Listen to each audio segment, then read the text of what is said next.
Sir, മൺമറഞ്ഞ പ്രശസ്ത സംഗീത സംവിധായകൻ Johnson മാസ്റ്ററുടെ പേരിൽ തൃശൂരിൽ ഒരു പുതിയ മ്യൂസിക് അക്കാദമി ആരംഭിക്കും. ഇതിനായി 5 കോടി രൂപ വകയിരുത്തുന്നു. സർ, ഉമ്മൻചാണ്ടി ആരോഗ്യ ഇൻഷുറൻസ് പദ്ധതി. അപ്രതീക്ഷിതമായ ചികിത്സാ ചെലവുകൾ പല കുടുംബങ്ങളിലും വൻ സാമ്പത്തിക ബാധ്യതയാണ് സൃഷ്ടിക്കുന്നത്.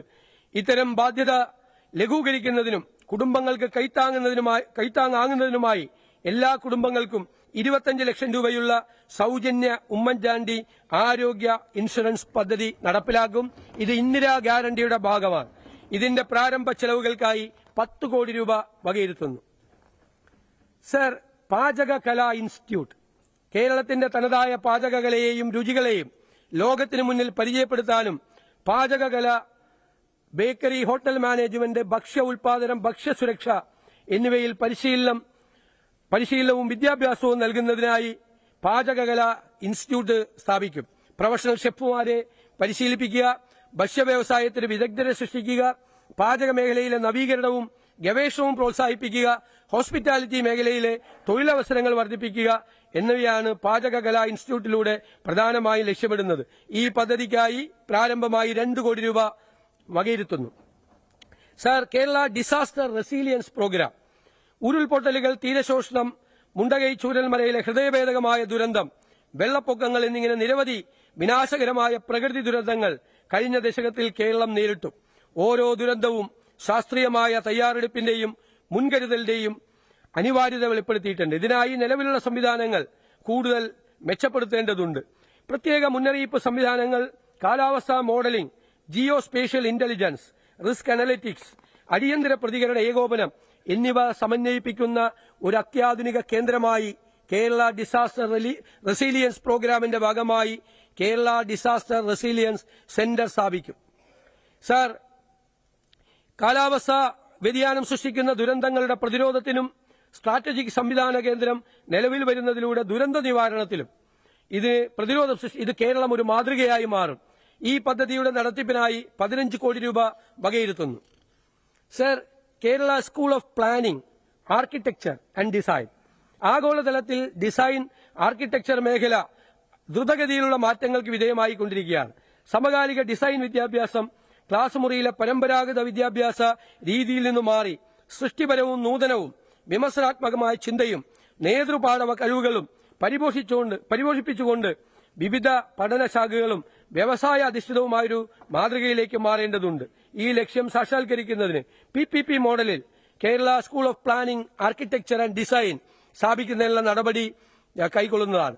കുട്ടികൾക്ക് ഈ സ്ഥാപനത്തിൽ നിന്ന് ആർക്കിടെക്ചർ ആൻഡ് ഡിസൈൻ കോഴ്സുകളിൽ ബിരുദവും ബിരുദാനന്തര ബിരുദവും, അർബൻ പ്ലാനിംഗിൽ ബിരുദാനന്തര ബിരുദ പഠനത്തിനൊപ്പം ഗവേഷണത്തിനും സൌകര്യമുണ്ടാവും. ഇതിനായി 2 കോടി രൂപ വകയിരുത്തുന്നു. സംസ്ഥാന സർക്കാരിന് കീഴിലുള്ള വിവിധ വകുപ്പുകളിലെ എഞ്ചിനീയർമാർക്കും ആർക്കിടെക്റ്റുകൾക്കും അവർക്കൊരു റീ ഓറിയന്റേഷൻ കോഴ്സുകളും ഈ സ്ഥാപനത്തിൽ ആരംഭിക്കും. അപ്പൊ കേരളത്തിന്റെ മൊത്തം ഡിസൈൻ മാറും. സർ, പ്രവാസികളുടെ പങ്കാളിത്തം. കേരള സമ്പദ് വ്യവസ്ഥയുടെ നട്ടെല്ലാണ് പ്രവാസി നിക്ഷേപം. പതിറ്റാണ്ടുകളായി ഗൾഫ് രാജ്യങ്ങളിലും ലോകത്തിന്റെ വിവിധ ഭാഗങ്ങളുമായി ജോലി ചെയ്യുന്ന മലയാളികൾ അയക്കുന്ന പണം കേരളത്തിന്റെ ഉപഭോഗശേഷിയും ജീവിത നിലവാരവും ഉയർത്തുന്നതിൽ വലിയ പങ്കുവഹിച്ചിട്ടുണ്ട്. എന്നാൽ ഭാവിയിലെ കേരള വികസനത്തിന് പണം അയക്കൽ മാത്രം മതിയാകില്ല. പ്രവാസികൾ നിക്ഷേപകരായും സംരംഭകരായും അറിവ് പങ്കിടുന്നവരായും മാറേണ്ടതുണ്ട്. സ്റ്റാർട്ടപ്പുകൾ, ടൂറിസം, കാർഷിക മൂല്യവർദ്ധിത സംരംഭങ്ങൾ, ആരോഗ്യരംഗം, വിദ്യാഭ്യാസ സ്ഥാപനങ്ങൾ എന്നിവയിൽ കൂട്ടായ നിക്ഷേപം നടത്താൻ അവർക്ക് കഴിയും. റെമിറ്റൻസ് ഇക്കോണമി എന്ന നിലയിൽ നിന്ന് ഇൻവെസ്റ്റ്മെന്റ് ഇക്കോണമി എന്ന നിലയിലേക്ക് കേരളത്തെ മാറ്റുന്നതിൽ പ്രവാസികളുടെ പങ്ക് ഉറപ്പാക്കുന്നതിനായി പ്രവാസി ഇൻവെസ്റ്റ്മെന്റ് ട്രസ്റ്റ് ഫണ്ട് രൂപീകരിക്കും. Sir, global furniture hub. ഇന്ത്യയിലെ ഏറ്റവും വലിയ പ്ലൈവുഡ് നിർമ്മാണ കേന്ദ്രങ്ങളിൽ ഒന്നാണ് പെരുമ്പാവൂർ. ഫർണിച്ചർ, ഹോംവെയർ നിർമ്മാണ ഇടനാഴിയായി ഇത് മാറിയിരിക്കുന്നു. കൊച്ചി, ആലുവ, പെരുമ്പാവൂർ ബെൽറ്റിനെ ഒരു ഫർണിച്ചർ നിർമ്മാണ കേന്ദ്രമാക്കി മാറ്റുക എന്നതാണ് സർക്കാരിന്റെ സ്വപ്നം.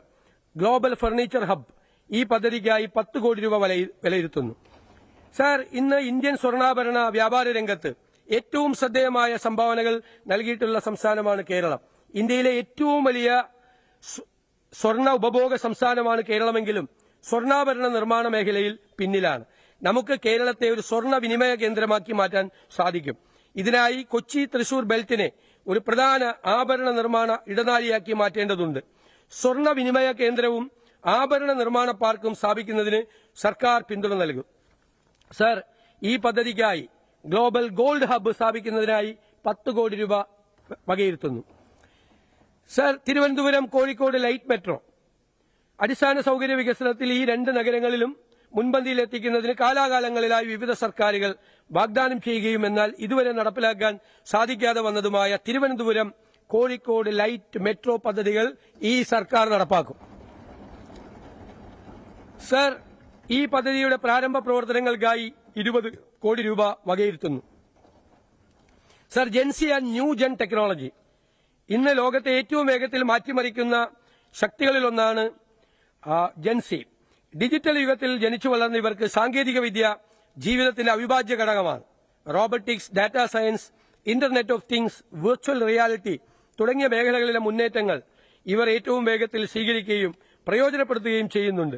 ഡിജിറ്റൽ ധാർമ്മികത, സ്വകാര്യതയുടെ സംരക്ഷണം, സൈബർ സുരക്ഷ, മാനുഷിക മൂല്യങ്ങൾ തുടങ്ങിയവയ്ക്ക് പ്രാധാന്യം നൽകിക്കൊണ്ട് സ്റ്റാർട്ടപ്പുകൾ, ഇന്നവേഷൻ ഹബ്ബുകൾ, ഗവേഷണ കേന്ദ്രങ്ങൾ, സ്മാർട്ട് വ്യവസായങ്ങൾ എന്നിവ വികസിപ്പിക്കാൻ യുവതലമുറയുടെ സൃഷ്ടിപരമായ കഴിവുകളും മികവുകളും സാങ്കേതിക മികവുകളും ഒരുമിപ്പിക്കാവുന്നതാണ്. ഈ മേഖലയുടെ വികസനത്തിനായി 50 കോടി രൂപ വകയിരുത്തുന്നു. മലയാളം നമ്മുടെ അഭിമാനവും വിജ്ഞാന പൈതൃകവുമാണ്. നിർമ്മിത ബുദ്ധിയുടെ ഈ യുഗത്തിൽ അത് പിന്തള്ളപ്പെട്ടു പോകരുത്. മലയാളത്തിന്റെ ഒരു തുറന്ന ഡാറ്റാ സെറ്റ് എല്ലാവർക്കും സൌജന്യമായി ലഭ്യമാക്കിയും വിപണിയിലെത്തിക്കാവുന്ന മലയാളം AI മാതൃകകളുടെ വികസനത്തിന് പിന്തുണ നൽകിയും കേരളം ഒരു മലയാളം AI സംരംഭം ആരംഭിക്കും. ഇതിനായി 10 കോടി രൂപ മാറ്റിവെക്കുന്നു. സർ, മുൻ സർക്കാർ അവതരിപ്പിച്ച അവസാന ബജറ്റ് എസ്റ്റിമേറ്റിൽ കണക്കാക്കിയ പ്രതീക്ഷിത വരുമാനത്തിൽ നേരത്തെ പറഞ്ഞതുപോലെ ഗണ്യമായ ഇടിവ് കണക്കിലെടുത്തുകൊണ്ട് 2026-27 വർഷത്തെ പദ്ധതി അടങ്കൽ തുക 35,750 കോടി രൂപയിൽ നിന്നും 30,370 കോടി രൂപയായി പുതുക്കി നിശ്ചയിച്ചിട്ടുണ്ട്. പദ്ധതി അടങ്കൽ തുക കുറഞ്ഞത് കാരണം മുൻ സർക്കാർ അവതരിപ്പിച്ച അവസാന ബജറ്റ് എസ്റ്റിമേറ്റിൽ കണക്കാക്കിയ തുകയേക്കാൾ പട്ടികവർഗ മേഖലയ്ക്കുണ്ടായ കുറവ് പരിഹരിക്കാനായി പട്ടികജാതി മേഖലയ്ക്ക് 527.68 കോടി രൂപയും പട്ടികവർഗ മേഖലയ്ക്ക് 152.52 കോടി രൂപയും പ്രത്യേക പദ്ധതിക്കായി അധിക തുകയായി വിലയിരുത്തുന്നു. ഇതിനു പുറമെ മത്സ്യബന്ധന മേഖലയ്ക്ക് അവർക്കും കുറവ് വരാതിരിക്കാൻ 50 കോടി രൂപയും അധികമായി വകയിരുത്തുന്നു. സർ, തദ്ദേശ സർക്കാരുകൾ 7ാം സംസ്ഥാന ധനകാര്യ കമ്മീഷൻ 26-27ലേക്കുള്ള പുതുക്കിയ ശുപാർശകൾ സമർപ്പിക്കുകയും ആയത് സർക്കാർ അംഗീകരിക്കുകയും ചെയ്തിട്ടുണ്ട്. 26-27ലേക്കുള്ള പുതുക്കിയ ബജറ്റ് പ്രകാരം തദ്ദേശ സർക്കാരുകൾക്കുള്ള ജനറൽ പർപ്പസ് ഗ്രാന്റ് ഇനത്തിൽ 3,236.77 കോടി രൂപയും മെയിന്റനൻസ് ഗ്രാന്റ് ഇനത്തിൽ 4,315.69 കോടി രൂപയും വകയിരുത്തിയിട്ടുണ്ട്. സംസ്ഥാന ധനകാര്യ കമ്മീഷന്റെ ശുപാർശ പ്രകാരം പുതുക്കിയ പദ്ധതി വിഹിതത്തിന്റെ 28.5% 8,655.45 കോടി രൂപ പ്രാദേശിക സർക്കാരുകൾക്കുള്ള വികസന ഫണ്ടായി നീക്കിവെക്കുന്നു. വികസന ഫണ്ടിന് പുറമെ ഖരമാലിന്യ സംസ്കരണ പരിപാടി പദ്ധതിയിൽ കീഴിൽ നഗര തദ്ദേശ സ്ഥാപനങ്ങൾക്കായി അർബൻ ലോക്കൽ ബോഡി ഗ്രാന്റായി 160 കോടി രൂപയും പുതുക്കിയ വിഹിതമായി നീക്കിവച്ചിട്ടുണ്ട്. തദ്ദേശ സ്വയംഭരണ സ്ഥാപനങ്ങൾക്ക് അർഹതപ്പെട്ട വിഹിതം യഥാസമയത്ത് ലഭ്യമാക്കുന്നതിനും നടപടികൾ സ്വീകരിക്കും. സർ, ഇന്ദിരാ ഗ്യാരണ്ടിയുടെ ഭാഗമായി സ്ത്രീകൾക്ക് സൌജന്യ യാത്ര KSRTCയിൽ അനുവദിച്ചിട്ടുണ്ട്. ഇതിലേക്കുള്ള ചെലവുകൾക്കായി 600 കോടി രൂപ കൂടുതൽ വാർത്തകൾക്ക് news 18 Keralam YouTube channel subscribe ചെയ്യുക.